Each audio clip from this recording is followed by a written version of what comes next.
Hi there, everybody. Welcome to your 4 to 5. Eric Chilton here with Chad Silver. Lauren Coleman. Chad is back. He is back in the building. Good to be here. Thanks. Thanks for joining us on News 2, Fire Stick, Roku, and the News 2 app. We're going to count how many times you say rain this week. Okay. Get ready. You're going to say it a lot. Yep. Start a little counter going. That's a lot of it. It's not hard rain all the time, but a chance of rain exists on most of the days. We'll get to that in a minute. Okay, we will, but first we are learning new details related to that deadly fire on Grimsley Street that killed 3 children. You remember when this happened last month. The mom of the kids, Brandi Sturdivant, was in court today. Police say that she left the children alone at home before the fire. They were all under the age of 5. We heard some disturbing details in court today, including that one of the children had cocaine in his system and that Sturdivant kept drugs in the house. We also learned the fire was outside the bedroom where all 3 children were sleeping. Investigators said it would have been very difficult to get them out. The judge refused to lower her bond, saying she's a flight risk and a threat. At this point, she is only charged with felony child abuse. We have an update on a deadly shooting from over the weekend. Greensboro police say a total of 7 people were shot inside Southside Johnny's Gentleman Club on West Market Street after an altercation. This happened early Sunday morning around 3 a.m. Police say of the 7 shot, 1 died in the shooting. They say 36-year-old Cedric Monroe died from his injuries. The other 6 were taken to the hospital. All are expected to survive. This is still an ongoing investigation. We will continue to keep you updated as we learn more information. The Stokes County community is grieving the loss of a boy who died in a bull riding accident this weekend. It happened Saturday at Rafter K Rodeo Company event in front of a crowd of spectators. Witnesses say the young rider dropped down into the chute, got in place, and when the doors opened, the bull bucked twice. He fell down and the bull stomped on his chest. Emergency officials say EMTs started performing life-saving measures until Stokes Emergency Service got there, but EMS says the boy went into cardiac arrest and died at the hospital. Rafter K Rodeo Company posted their condolences to social media, saying in part, "This is a tragic event and words cannot describe the pain felt by this loss. We ask everyone to come together and pray for his family for comfort and healing in this difficult time." Participants must sign a consent form to compete. For minors, the form must have parents' signature and be notarized. The form acknowledges that the rodeo is a dangerous activity and can expose the participant to personal injury and or death. The city of Winston-Salem has appointed a new police chief. Assistant Chief William Penn Jr. will take over the department effective immediately. Penn was among 4 finalists revealed last week. He laid out his goals and hopes not long after the announcement. Number 1, I want to leave the agency better than I found it. That's the first step. Number 2, I want to get our staffing back to where we used to be. I want the community to feel. I want them to feel safe. I know these are lofty goals, but I think I'm up for it because I have a talented team at the police department. I think we can do it. When we work with the community, anything's possible. Penn has worked several roles in the department, which comes with 25 years of experience. Tributes, prayers, and protests continue around the nation following the death of Tyree Nichols. Video of the deadly traffic stop where he was allegedly beaten by former Memphis police officers was released over the weekend. We learned today a 6th Memphis police officer was suspended as part of the investigation into the violent encounter between officers and Tyree Nichols. Many are renewing calls for police reform and asking why fatal encounters with law enforcement keep happening. People from all over the country in different cities are coming together to protest his death. Police departments across the Triad and nation are sharing their thoughts on what happened in Memphis. We asked Winston-Salem's new police chief about it today. I am as appalled and repulsed by that video as they are, but I want them to understand this is Winston-Salem Police Department. That's not who we are. That's not what we're about. That's not where our values lie in. I also want to invite them to participate in our Citizens Police Academy. We have one coming up here. We'll get that date out as soon as possible. I want them to be a part of what Winston-Salem Police Department is doing, so that they don't think that for a second. All right, let's turn our attention toward a forecast that does show a decent chance of rain on several days coming up. We'll probably by the weekend we'll want some sunshine, that's for sure. Temperatures though, can't argue with this, 63 degrees, goodness, way above our normal this time of the year, which is in the upper 40s and low 50s, just depending on where you reside. 64 in Winston-Salem and High Point and Asheboro, 62 in Reedsville, Yanceyville, you're at 65. If you look at the lows tonight, not all that low, closer really to where a high temperature would be this time of the year. 44 for the overnight low, clouds go on the increase tomorrow. We see mostly cloudy skies. Those rain chances start to move back in, and we'll hold that high at 53. That's not too far off the mark. Across the area right now, clouds are going to start building in. You can see that way back to the west. It's a string of systems. You don't see this that often, but you'll see a low pressure move by and then another low pressure, and it's almost like they're all riding along the jet stream and just pushing by our area, one right after the other over the next few weeks. Here's what it looks like on the surface chart. We're taking you into Tuesday morning. There you see the first low go by. Now it's Tuesday afternoon, now Tuesday evening, probably some of the heavier rains coming in then. But do you see that string of low pressures? They're all developing to the south, then lifting back up north and east. Again, this is Wednesday at 4 p.m. So we're almost in a pattern where you have to keep at least a little bit of a rain chance in at any time. If you want to see the short term and how this shapes up, clouds start to build in. This is Tuesday morning at about 5 a.m. Then we've got some rain. It's more likely in the northern half of the viewing area. That is by noontime. And then as we head into your Wednesday, yeah, there you go. That's overnight, Tuesday night into Wednesday morning. That's some of the heaviest rains that we see. 7-day forecast looks like this with that high of 53 tomorrow. We go 42 and 43, chilly with a good chance of showers. That's for Wednesday and for Groundhog Day. 42, 43, 50-50 chance. Clear out though, just in time for the weekend. Friday and Saturday, not all that bad. We'll go 46 and sunny on Friday. Scattered clouds Saturday, clouds build in Sunday. And we're going to watch Sunday here. There's a chance, we think we'll see rain with that. There's a chance we might see a little frozen mix in on that. A little early to make that call, but stay tuned on that. Monday, partly cloudy to variably cloudy and a high of 49 degrees. Well, it's not just a once-in-a-while thing. This may be a once-in-a-lifetime thing. Jay and Kristen Yantz were going about their business at their farm like any other day when suddenly they realized Kristen's engagement ring was nowhere to be found. We run animal rescue, so there's lots of people in and out of the house all day. And she'd set the rings on a paper towel to just dry off in the kitchen. And through the act of making food for all the animals in and out, we think the paper towel kind of got a little bunched up. And someone thought it was just trash and was doing the right thing and throwing away the trash. And by the next day, we realized that the rings were missing. Yeah, so get this, Jay decided to go through the trash there at home, but when that didn't work and it was nowhere to be found, he had to go to the landfill, and this was literally the proverbial needle in the haystack. My optimism had gone away because we went through the whole pile, and he had moved everything up to the edge where they push it off, and then there's dumpsters down below. And we'd gone through everything. I hadn't seen it. I called Chris and said, no luck. You know, I was probably going to head home. Some of the guys were still like, you know, willing to keep looking. And then they have like equipment there that's like a big claw that comes down, grabs it, and they drop it in the dumpsters. So I figured I might as well stay there. And, you know, as they sort through that pile, I might get a different look. And I mean, I was literally like 30 seconds from giving up. They were shutting down, and in front of me was a bag that looked like ours. It happened to be our trash bag. It only took a few minutes after that. We pulled it off to the side, found a clear area, dumped it out. And yeah, a few minutes later, I found it, took a picture of it for Kristen, and yeah, it was a big sigh of relief. Wow, that's amazing. I saw her going like this at the end. She's probably going to never want to take that off. She said all I was doing was cleaning it, but then they run, in case you couldn't understand what he said at the very beginning, they run an animal rescue. So they're in and out running animals to here, there, and going to pick up animals, and they have people, helpers in and out all the time. And she said someone thought they were helping, scooped up these paper towels and threw the ring away.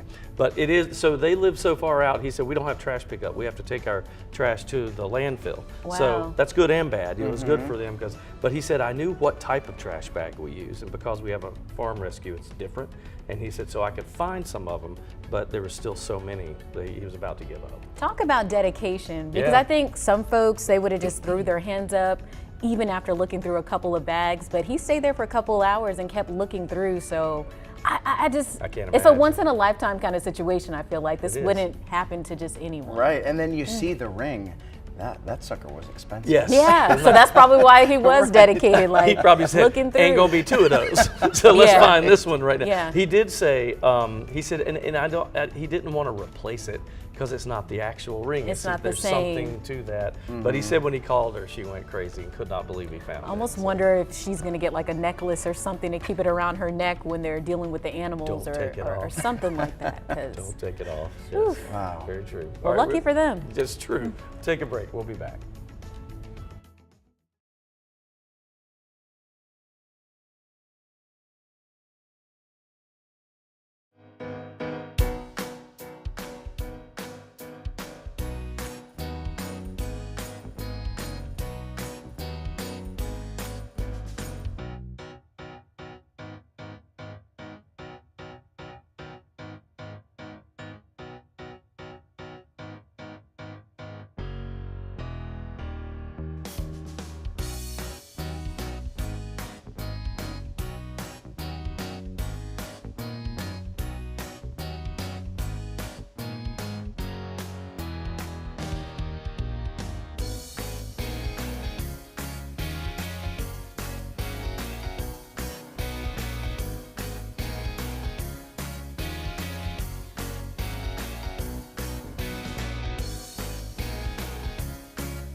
You know, as soon as we mention the word that there might be even a slight chance of any kind of frozen precipitation, doesn't even have to be snow, everybody starts paying attention. We will get to that in just a minute. Let's kind of work our way through the weather story. Starting out with current conditions, it's comfortable out there, 63. Nobody's arguing with that. Wilmington is only 2 degrees warmer than us, coast side. In fact, if you go inland, Fayetteville at 59, Charlotte 66, Boone at 52. These are comfortable temperatures all across the state. All right.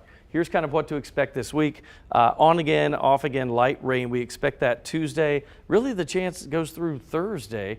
I think Tuesday overnight into Wednesday, maybe some of the heaviest rain in the short term that we see. Rain totals, you know, they're mainly light, but maybe a less than an inch for the week, but you could see pockets of heavier rains, especially in that overnight period tomorrow night. We are watching this Sunday situation. It's light rain, but we think maybe as we get toward the early morning hours, on the next day heading into Monday, that could be a situation where we could see maybe a little bit of freezing rain developing with that. And if it's very light, then it's not a problem. You know how this works. Bridges and overpasses, obviously you have to be careful. Freezing rain, you can't really see it, right? The road just looks wet. So we'll keep you posted on how widespread that could possibly be. For now, it's so far out, it's just worth a mention. In good shape right now, we're waiting for that next system. As we mentioned a little while ago, it's just one low pressure after another. This is Tuesday afternoon. Now overnight, Tuesday night, there's that heavier rain. Second low pressure goes by, then a third one developing here. So literally those three will bring us those rain chances that we talked about for Tuesday, Wednesday, and Thursday before we clear out, and it'll be sunny on Friday. Temperatures do take a little bit of a dip here. If you look at this for the 7-day, we go from that 53-degree high temperature on Tuesday, only a 30% chance of a shower. Then we drop down to the lower 40s. That's going to be a cold, rainy Thursday for Groundhog's Day. That's 38 in the morning, 43 for the high, 50% chance of rain. Saturday, or Friday rather, excuse me, we're sunny, 46, 38, pretty cold there on Saturday. The 30% chance on Sunday, mostly rain, but we can't say that we couldn't see a little freezing rain maybe toward morning hours on that. So Sunday's the day to watch. Again, that is a long way from right now. So your margin of accuracy, I always tell people this when I have to speak to groups, a 7-day or a 10-day forecast is based on current conditions. So all those computer models take all that data, crunch it, and try to figure out where everything's going to go. And the farther out you go, the bigger your margin of error is. All I can say is rain, rain, go away. My sister came into town yesterday to visit from Charlotte, and it was raining again last evening, and we said, it almost feels like it's Seattle. Because it's been raining just about every other day for the last few weeks. At least we have Friday and Saturday, and at least it's the end of the week and half the weekend. The next couple of days, kind of like the movie Groundhog's Day, where it's like the same day repeating over and over and over again. I expect Bill Murray to show up at any moment to play that Sonny and Cher song over and over. I am embarrassed that I only saw Groundhog's Day for the first time like 3 weeks ago. Really? I've never seen it before. Oh, I loved it. I loved it. It's a good movie, but I can't believe it took me so long to see it. It's so funny. The lady that starred in that, Andie MacDowell, who's from South Carolina, I saw her in a hotel in Asheville one time, and this little teeny girl goes, "Hey, there's the groundhog lady." And everybody's like, "What's she talking about?" It's Andie MacDowell over there. It's crazy. Cool. All right, we're going to take a break, pay some bills. We're coming back. Groundhog lady.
There are all sorts of things that annoy us as drivers. Slow drivers in the fast lane, people who don't use blinkers, drivers merging at the last second. How about that one? You might be surprised to know there are some instances where last second merging actually speeds up traffic. Let's verify. Traffic. We all know it can back up, especially around Charlotte. When you gave us your driving pet peeves, this one seemed to stand out. This viewer said, my biggest pet peeve is people waiting until the last minute when they see the lane is closed ahead and try to beat everyone and then expect everyone to let them merge in. So to look into this a little more, we went to Jen Thompson with the North Carolina Department of Transportation and Chris Vaughn, NC State Transportation researcher. We all know merging can be a pain, but in some cases, is it best to wait until the last second? They put that pavement there for a reason. About 4 years ago, North Carolina adopted the zipper merge concept for long construction road projects. The goal is to reduce backups in work zones, typically where you have 2 lanes and you merge into one, and if there are going to be long-term lane closures in place. It works just like it sounds. Shown in this NCDOT video, you can see drivers use the entirety of a lane before merging, and people in the other lane take turns letting those cars in. 2 projects are currently using a zipper merge in North Carolina, one on I-77 near the Virginia border and parts of I-26 in Polk County. Thompson says a sensor is put out along the road a few miles before, and then it will tell drivers when to merge. It's going to give drivers a better indication and a more accurate indication of when you should merge. This has only been used in North Carolina 4 times, but Vaughn says it can work when there's heavy traffic. If this became kind of the new norm in North Carolina, it would make a huge difference. Initially, before they put the zipper merge technology in, traffic was backing up almost 8 miles. And then after you put in the technology, it reduced the backups to like 2 miles. So sometimes it is best to wait until the last second. With your Verify Fact Check, I'm Megan Bragg. You know, I have heard this zipper method before, and I just, and still to this point, it's hard for me to believe it just by watching that story, that it's more efficient. I agree. I agree. I think even when people hear that, they're still going to get frustrated. Because I know when I'm driving and I see somebody going all the way to the end, I'm like, I hate that. Hey, I had to wait in line, so you're Right. going to wait too. So I feel like people are naturally just not going to let folks in. Yeah. I think that happens. Well, I know that happens with me. I do the same thing. If I see somebody zipping down, I said, you're going to have to merge. Yeah, I waited with all of us. 45 minutes, so you have to wait 45 minutes too. You know what I do, and the fast I'm going to admit. people hate it. Do you What? do this too? I think I know What where do you you're do? going. So I block that lane. What? What do you mean Wait, you how block do- the what do you lane? mean? So let's say you're in a lane and there's a lane to the right of you that will eventually merge, but you know it's coming up. I will pull over into the right lane and get the other driver behind me to stay at my Speed? pace. So my you speed, stay yep. with them? So we're basically creating a barrier behind us so no one can pass us. So you're creating all the backup. Oh, you're trying to stop people from zipping past I us got you. while I we're got all you. patiently waiting in line. So I will come over okay. to stop people from continuing to pass us while Oh, we're I got already you. waiting in So line. who lets you in then? So the person Probably next to me. everybody. Okay. Yes, because they'll 'Cause see they like- that this has yeah. happened, and they'll be like, "Yes, good job." I've also seen semi trucks do the same thing. Yes. Where Okay. They will pull over and stop people from continually passing. So what I thought you were going to say, and I said I do this. This is what Lauren said. Yeah. If I see somebody zip down, I'll speed up and then not let them in on purpose. Same. You got to go behind me because And- you just ran down that line. And I'm a nice driver. I'm not one of those people that are like, no, but I'm like, okay, come on now. You're being a little selfish I if know. you are going all the way to the end I when agree. all of us have been waiting. So the bottom line is don't mess with Eve. Don't mess with us. 'Cause I'm gonna block I'm not you. going to let you in. I will block you. We'll be back.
The Super Bowl is just a couple weeks away and fans are buzzing about it online. I asked you on Facebook, what is your favorite Super Bowl memory or moment? Brian Tucker says Eagles winning Super Bowl 52.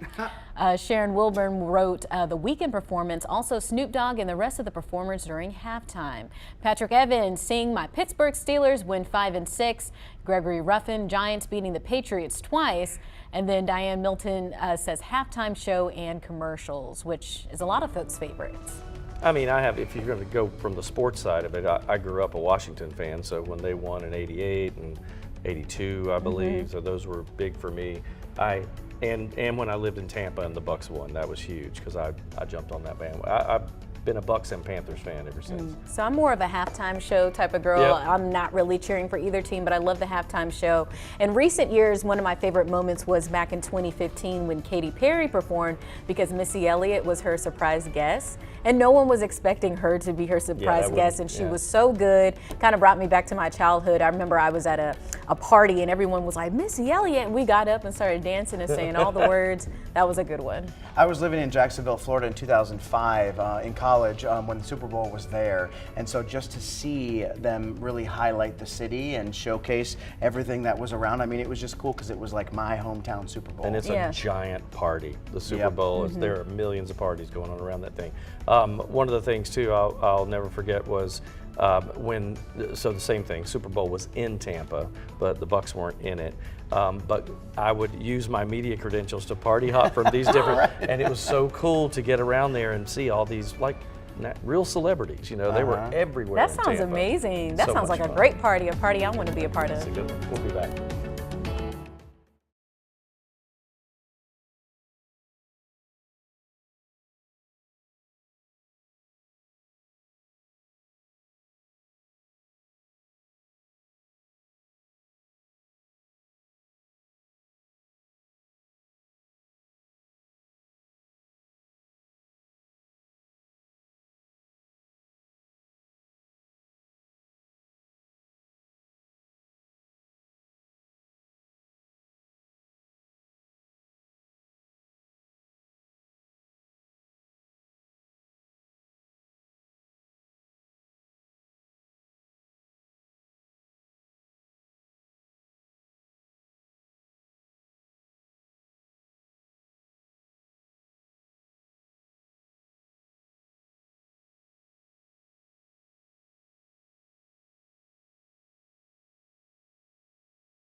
Welcome back to the 4 to 5. Eric, Chad, and Lauren with you today. It is Monday, time to start the week, or end the week. For most people, you're ending your work day right now. Yeah. Good for you. You made it through Monday. That's right.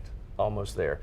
We've got to turn the spigot back on again, though, I'm afraid. Yeah, I mean, I tried to enjoy the weather today as much as I could because by the sounds of it, it's not going to be like this for a while. Yeah, it was absolutely beautiful today. Yeah, it was great during the day. Here we go for Tuesday. Yeah, let's go ahead and start talking about it because we do have rain chances, and they are going up.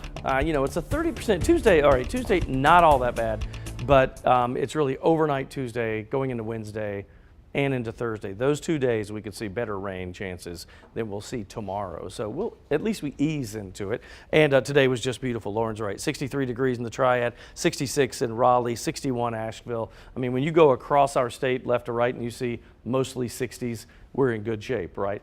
Here's what to expect this week, just kind of some bullet points for you. On again, off again, light rain on Tuesday. In fact, it's a better chance from the Triad North than it is for the southern Piedmont. But that goes into Wednesday and Thursday with that overnight Tuesday night into Wednesday morning rain. That could be a little bit heavy. Rain totals, though, mainly light. We'll go less than an inch, but it'll be an annoying rain, right? Just a moderate shower here or there, and then a light shower, then maybe a break for an hour or two, back in again. It's that type of situation. The only thing we'll watch Sunday, light rain, freezing rain may develop toward morning hours, but that's something that still too far out, but we need to call your attention to it so everybody has that back in the back of your mind. No reason for anybody to panic just yet. We're just talking about a chance of light freezing rain at that. Here's what it looks like on the satellite and radar combo. We don't have a whole lot over us now, but here's that string of low pressures, right? One after the other, just going by. That is Tuesday evening. Now that's overnight into Wednesday. You see that second low. Here's the third low, developing more moisture that'll move through on Thursday. Really, we won't get a break in the rain, at least for a while, until Friday, and then we get a good 2 days of break there. So 53 for tomorrow. You're looking at low 40s, though, for Wednesday, Thursday, and those rain chances, that's a 50-50 shot for both days. The coolest morning on those three would be Thursday morning at 38. Friday, Sunday, and 46, not bad. A cold Saturday, 38. That kind of sets that stage. You notice the low Saturday night and Sunday morning is 27, so we'll look for that 30% chance of rain and hope we don't see much in the way of freezing rain, and by Monday, partly cloudy and 49 degrees. All right, let's get to your 4 to 5 roundup now. First up today, Guilford County Schools wants to hear from you about the school calendar for the next 3 years. The district is holding a Spanish-speaking session tonight at 5:30. You can register on the district's website. Alamance Burlington Schools is considering a pilot program to help keep teenagers out of trouble. The Alamance Juvenile Opportunity Bridge program would send at-risk kids and those on probation to community college rather than community service. The kids would take career exploration classes while there. The district would use referrals from SROs and teen courts to decide who fits the program best. The Marion P. Brenner Children's Museum will reopen February 1st after a month-long closure for major construction. It received updates to the facility, including a brand new exhibit. The museum now has new flooring, PA system, security system, and a new construction zone exhibit, among other updates. Funding for the improvements came from the MBCM's Building for Tomorrow capital campaign. The museum reopening completes the second phase of the campaign's three-phase plan. To celebrate, the museum will host an open house on the 1st from 9 to 5. Vice President Kamala Harris is making a stop in North Carolina today. The vice president will be in Raleigh to discuss the Biden administration's effort to help small businesses. Harris was scheduled to visit the area last week but had to reschedule. The Davidson-Davie Community College men's basketball team has had a flawless season. They are ranked number 1 in the NJCAA Division II with a 19-0 record. This offseason, I was really concerned. We lost a lot of talent and a lot of experience. 6 of our top 7 left.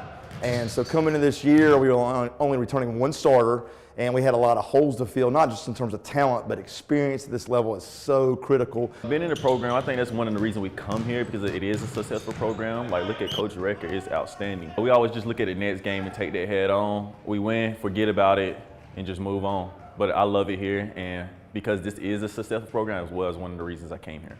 I feel like our defense is one of our success on just being very aggressive on both ends. One of my jobs is to try to keep them humble, and it's not always easy when you're coaching 18, 19, 20-year-old young men that people are patting them on the back and they see the tweets that we're ranked #1 in the country and all that. But for the most part, I think this group's pretty mature, and they've done a pretty good job of staying humble. Oh, I think it's very special. I think that's one thing that makes our team so great is because we trust each other and just inside and out. Like, I think that's a big part of why we are successful right now. I've been really proud of this group, not just physically getting in the gym, but mentally buying into film session, understanding the points of emphasis in the scouting report and applying it to game day, because all that stuff plays a huge part in winning college basketball games. And DCC is actually back in action on Wednesday, taking on UNC's JV team in Chapel Hill. So, I mean, it's cool that they're able to play other, I mean, I would love to see them honestly play regular UNC's rather than just the JV team. You know, it never ceases to amaze me when you watch, even at that level, right? Because we all know there's D1, D2. This is a community college type situation, but the level of talent that people think when they're in high school, oh, I remember so-and-so, he was the best basketball player in my high school, and probably would never even get a chance to go to D3, much less. So the level of talent always is amazing. And it's also pretty cool at the community college level. You've seen athletes start off there and transfer to a D1 school, which could likely be some of their future. Well, nowadays in the transfer portal, they can go anytime they want to. And I remember that last year, correct me if I'm wrong, but I think it was last year when they won the national championship for this league. So, I mean, this team, it's great to see that they've built this momentum now, and now this year they're also showing and proving to be something to watch. Remember some names, because you never know. You just never know. Never know. All right, time to talk Super Bowl.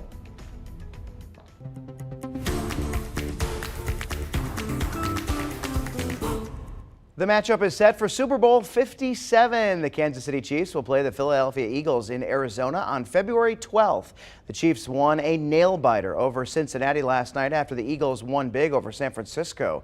This year's Super Bowl will also have some special storylines. Not only will this be the first time two black quarterbacks face off in the championship, but it'll also be the first brother against brother showdown. It'll be a tense night for the Kelsey family. Brothers Jason and Travis are going head-to-head. Jason is an offensive lineman for the Eagles, Travis a tight end for the Chiefs. My mom can't lose. I'll just leave it at that. It's going to be an amazing feeling playing against him. And, you know, obviously I respect everybody over there in the Eagles organization. And you won't see me talking too much trash because of how much respect and how much I love my brother. But it's definitely going to be an emotional game, that's for sure. And after the Chiefs won last night, Jason tweeted, "Officially done being a Chiefs fan this season." Their father says it's a dream come true. I don't know what other way to say it. I think it's awesome. They're both on offense. That really, really cuts down on the likelihood there'll be a fist fight during the game between brothers. And Mama Kelsey already has her outfit picked out. She has a jersey with Travis's number on the front and Jason's on the back. Go, Mom. I cool. love that jersey, because I was just thinking, how are they going to root for them? I Are they know, going to do a split jersey? And then that came up. I think that's really awesome. They're going to win and lose, no matter no what, how matter you look at it. Yeah, You know? you're going to have one son that's just going to have the greatest day of his life, and the other that's going to have potentially the worst day of his life. I hope she has a second jersey with the Chiefs one on the back so that she can switch out at halftime, because I always felt bad for the Eagles players on the back. Right. They have to be a proud family, because for your sons to make it this far, you know, we were talking about athletics, you know, you might go community college, you might go D1, but they both have made it to the NFL and the Super Bowl. That's pretty amazing. I mean, not many parents can say both children have done something And like even that. like a Dan Marino, who was an incredible quarterback and never made it to the Super Bowl, like a Hall of Fame quarterback. So for both of them to be there, that's amazing.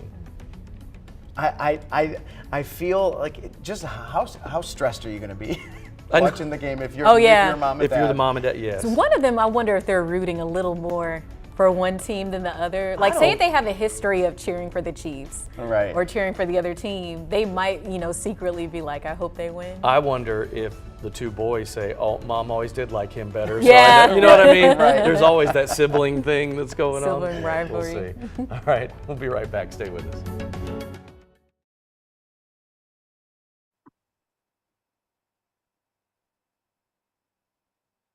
All right, I am talking about thinking that life is hard. Where does that come from and how to handle it?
When life is good, then you're feeling fabulous. It's like you're on easy street. But when life throws you a curveball, life isn't so good and you're not feeling as positive. Depending on how many curveballs are thrown your way, you might think that life is hard. This is what Blanca Cobb, who has a master's degree in psychology, and I are talking about today, ways to reframe that mindset. So Blanca, let's get right on to it. Why do people tend to think this way, that life is hard? What happens is when you have one difficult situation after another and you feel like you can't catch a break. Let's say your roof leaks, then you lose your job, and then the car breaks down or your kids get sick. It's like one thing after another. It's easy to give up and say, gosh, life is just so hard, because you can't figure out why you can't catch a break, and then you're not sure what to do about it. So what's the problem with having this kind of a mindset?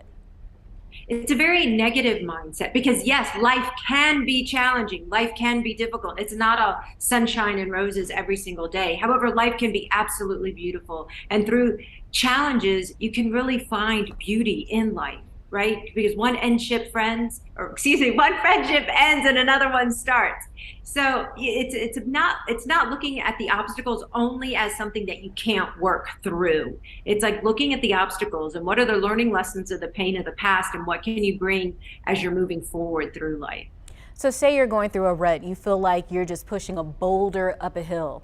How can you reframe life as hard so you aren't discouraged? It's a great question. And you have to think about, are you making your life a little more complicated than it needs to be? For example, let's say that you have a difficult situation that you're trying to figure out, but you're determined that you have to figure it out by yourself. Are you making it more difficult by putting that stress on you? When you could reach out to a friend or a colleague and say, hey, this is what I'm struggling with. Get an objective third-party opinion to maybe shed some light on what's happening and what else you can do. So it's when you feel like it's all you all the time and you can't turn to anybody for help, that isn't necessarily true.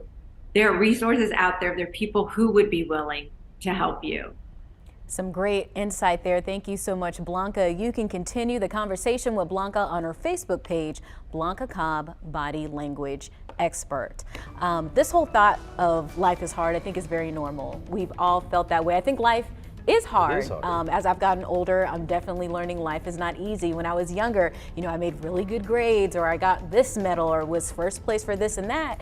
And as you get into the real world, you start to learn that none of that stuff kind of always matters. There's a lot of politics involved in different situations in your life, and it's quick for you to, think everything is coming to an end, but you just have to pivot and know that one path wasn't for you and to go on another path. But I think that comes with maturity. I think you're right. You're exactly right. And one thing that she said that I think is true is to get, I always use this phrase, but a disinterested third party.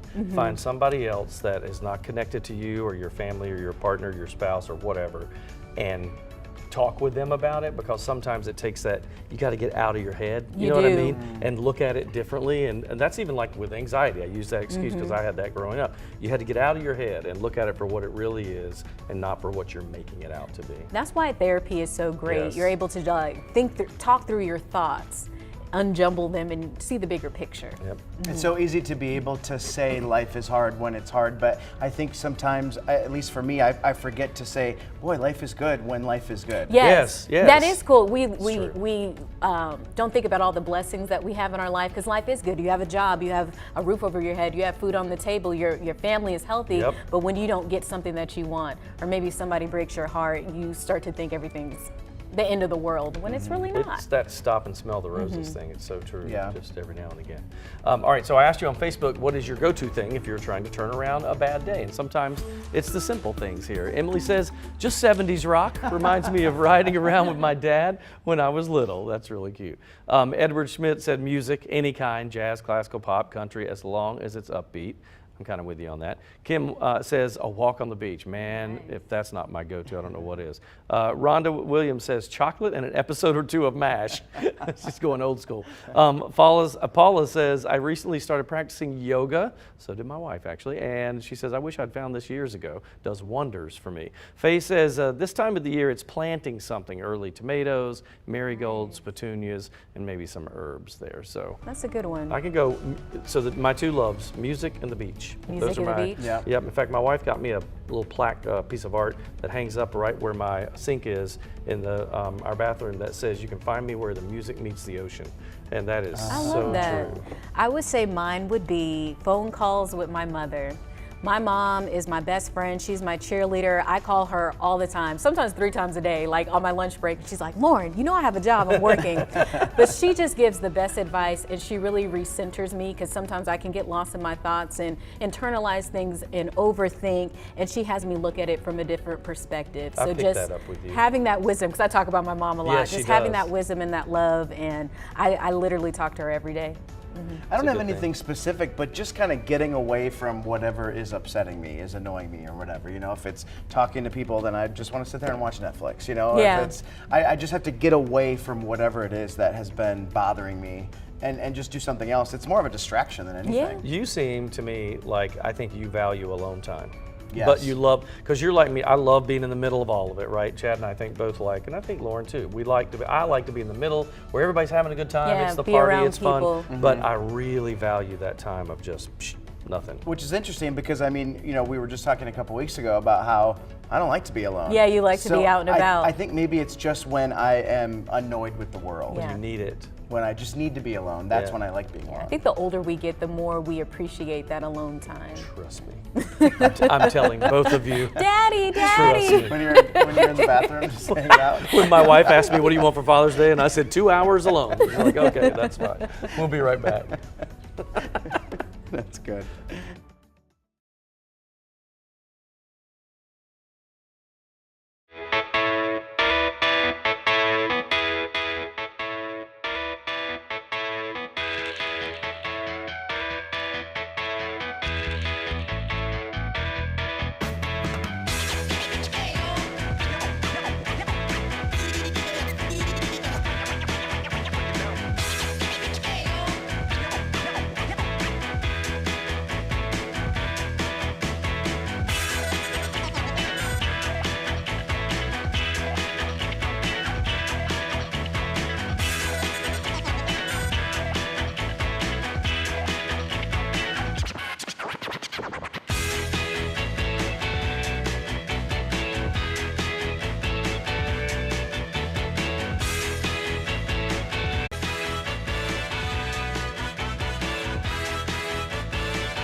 get out the umbrella, keep it handy, that's for sure. You want to keep it in the car, really, for the next 2 or 3 days.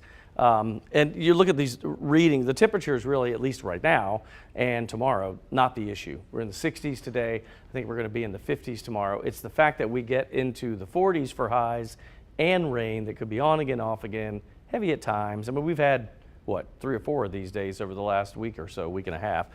Get ready for more of that. But the weekend looks good, at least the first half. Friday, Saturday, perfect days. That's good timing if you ask me. 44, the low tonight, clouds will go on the increase. Then tomorrow it's mostly cloudy. A few showers. It's only a 30% chance, and I think it's probably a better chance for the northern half of our viewing area, so say from Winston, Greensboro, Burlington north, and then the southern Piedmont will not see quite as much of that. However, here is how things will change. This low pressure moves by. That brings us that 30% chance tomorrow. But notice the rain here with that second system. That's a heavier shower activity, and that's probably an overnight Tuesday night and a Wednesday. Then we have this system on Thursday that'll be moving through. So again, it's not until Friday that we get a little bit of a break. Just a quick look at the 7-day, because we've got temperatures all over the place. 53 tomorrow, 30% chance of a light shower. Don't hold your breath on that one. It's not a major rain, just some. But 50-50 shot for Wednesday, Thursday, and highs are only in the low 40s. That's Groundhog's Day on Thursday, if you wonder what that is on the top of Thursday.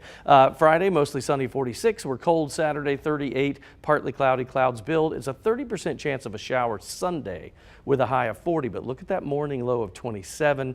We may be positioning ourselves for a little bit of freezing rain, but we'll keep you posted. That's a long way out, but kind of put that in the back of your mind and pin that up, but remember that day, and we'll keep you posted. By Monday, look for variably cloudy skies. That morning low at 30 degrees with a high temperature of 49.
Fire in Greensboro back in December. Last week, police charged Sturdivant with 3 counts of felony child abuse for leaving her children alone in the home. In court today,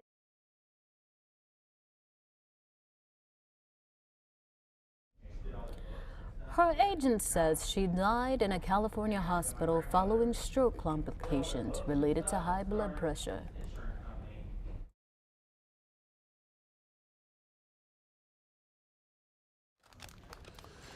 Hey Brett, 1, 2, 3, 4, 5, 6. 1, 2, 3, 4, 5, 6, 7, 8. Hi Brett, 1, 2, 3, 4, 5, 6, 7, 8, 9, 10. Let me grab a wee. 1, 2, 3, 4, 5. Hey, but I'm not in the first block, am I?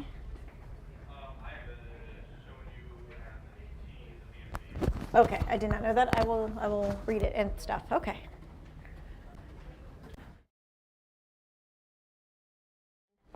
Hey, mic check 1, 2, 3, 4, 5, 6, 7, 8, 9, 10. What is it? What VO is it, guys?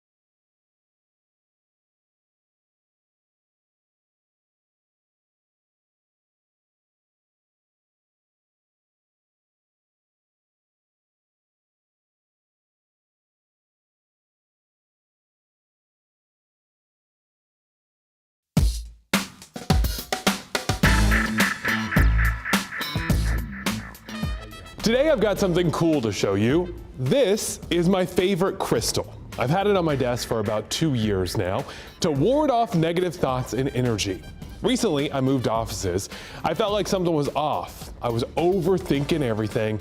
My head was spinning into a negative, dark place. Then I realized I forgot to move my crystal to my new desk. Right away, I should tell you, I'm not sure I believe in the whole crystals blocking negative energy thing, but I do believe in having a powerful visual reminder of the kind of life you want to lead. By putting this front and center, it sends a message to my brain to prioritize positive thoughts over negative ones. Every time I glance at it, there's a subconscious reminder that I want to be a more positive person. That's where the power of this crystal comes in. You know, there are all kinds of ways visual cues have helped me in life. I'm notorious for writing motivational messages on the bathroom mirror with dry erase markers. And growing up, my mom, who's a therapist, taught me about something called a power color. You pick a color, and every time you see it, you repeat a mantra to yourself. I chose yellow because it's everywhere, from legal pads to Post-it notes to lines on the road. Every time I saw yellow, I said, "You are capable and worthy of your dreams coming true." After about a month, I didn't have to say it anymore because when I saw the color, I automatically reminded myself in my brain. If we want to change our life, it starts with changing our thoughts.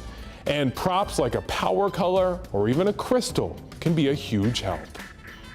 That's my 2 cents. WFMY News 2 at 5 starts right now.